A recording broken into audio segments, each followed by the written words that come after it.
Halo semua. So, di video kita kali ini kita bakal lebih dalam lagi nih bahas tentang computer science-nya. Kita bakal berpikir selayaknya komputer. Kayak gimana bahasannya? Kita simak di video yang satu ini.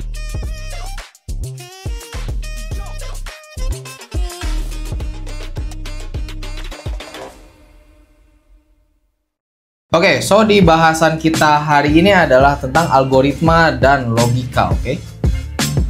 Yang mana ini tuh udah core banget, alias basic banget untuk kita sebagai anak IT tahu ini semua.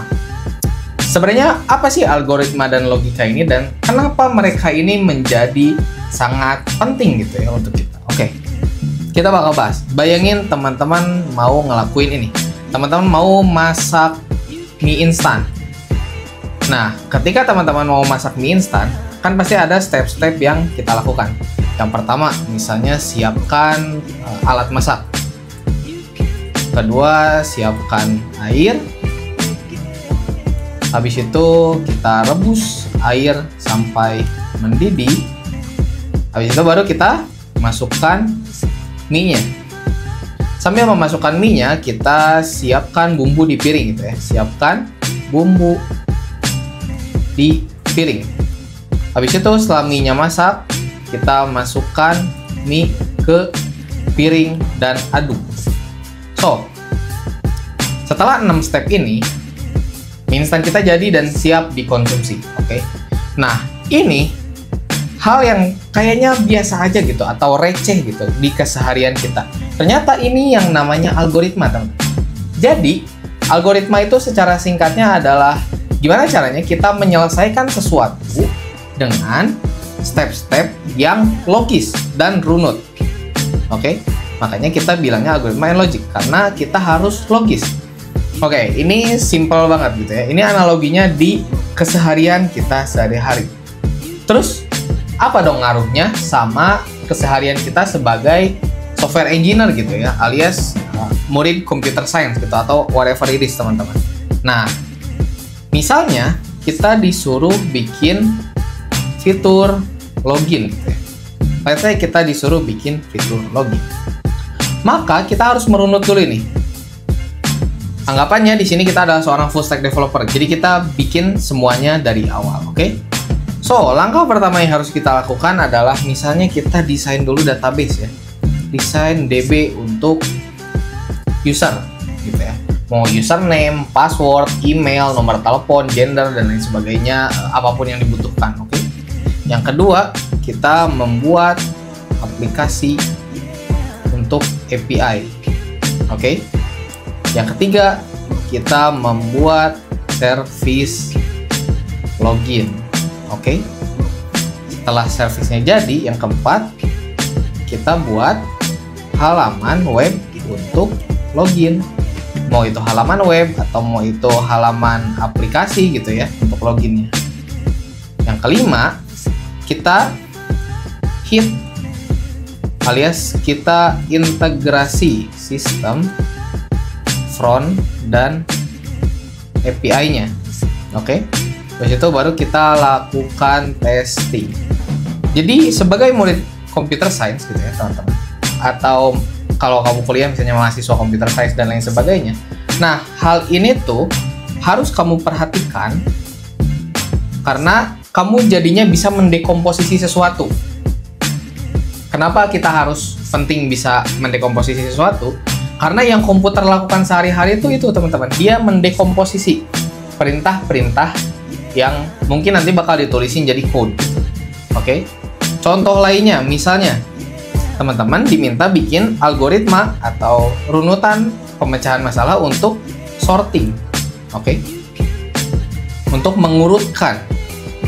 Oke, misalnya ada 5, ada 2, ada 3, dan ada 8. Oke. Inputnya adalah data 5, data 2, data 3, dan data 8. Expected-nya adalah gimana caranya kita bisa sort ini dari yang terkecil sampai yang terbesar. Oke, teman-teman silahkan cari di internet banyak banget algoritma sorting gitu ya. Jadi silahkan pause dulu terus balik lagi ke video ini. Algoritma sorting itu ada apa aja dan lain sebagainya. Habis itu baru kita bahas. Jadi Misalnya yang paling simpel, kita compare dulu dua value ini. Apakah ini udah lebih kecil gitu ya yang kirinya. Kalau yang kirinya masih lebih besar, berarti kan kita tukar ya.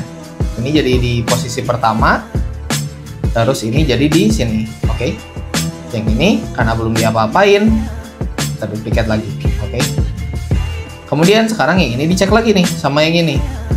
Ternyata ini belum sesuai. Maka ini digeser lagi, ditukar lagi ya, swap. Oke. Ini masuk. Ini masuk. Nah, ini 2358, 2 dan 3 udah benar ya. 3 dan 5 juga udah benar. Apakah 5 dan 8-nya benar? Ternyata udah benar. So, ini udah jadi right answer-nya. Jadi gitu ya, algoritma itu kita mengurutkan sesuatu atau memecahkan suatu masalah berdasarkan sesuatu yang terurut. Nah, dari tahu ini, kita baru bisa implementasi itu ke codingan. Jadi sebenarnya teman-teman ngoding tuh jangan asal jadi gitu ya. Ngoding dulu baru mikir gitu belakangan. Justru kebalik. Justru kamu itu harus mikir dulu baru ngoding. Karena apa? Kalau kamu ngoding dulu baru mikir, biasanya bakal ada perubahan-perubahan yang kamu bakal lakuin atau extra step istilahnya. Jadi itu bakal bikin kamu lebih capek, lebih panjang waktu yang dibutuhkan untuk mendevelop sesuatu, dan lain sebagainya gitu ya, yang merugikan kamu gitu. So, better kamu pikirkan dulu bagaimana algoritmanya, pikirkan dulu alurnya, baru abis itu kita terjun ke code-nya. Jadi istilahnya itu kita bisa menulis yang namanya pseudocode, alias coding sementara gitu. Oke? Nah, di pseudocode ini biasanya ini nggak terikat dengan pemrograman apapun. Jadi dia cuman tentang logic-logic doang gitu ya. Contohnya, sesimpel if, yang tadi ya, yang sorting ini ya, left side besar dari right side misalnya ya. Kalau yang kirinya masih lebih besar dari yang kanan, artinya apa teman-teman? Artinya kita perlu sort gitu ya, swap. Oke. Ini contoh aja ya. Else if, kalau enggak, kita bisa next gitu. Nah, ini tuh namanya pseudocode teman-teman. Jadi kayak udah codingan, kayak udah logic gitu ya, tapi bukan codingan juga gitu. Ini baru logic doang gitu. Oke. Ini contoh aja ya gitu. Misalnya kita panggil function swap, panggil function next dan lain sebagainya gitu. Bayangannya ada gitu. Kalau misalnya kirinya masih lebih besar dari kanannya, kita tukar si sorting tadi gitu. Nah, ini salah satu contoh simple dari penggunaan algoritma di coding kita gitu. Yang mana ini tuh penting banget buat kamu sebagai anak IT, mahasiswa computer science, siswa computer science, atau yang lagi belajar jadi programmer.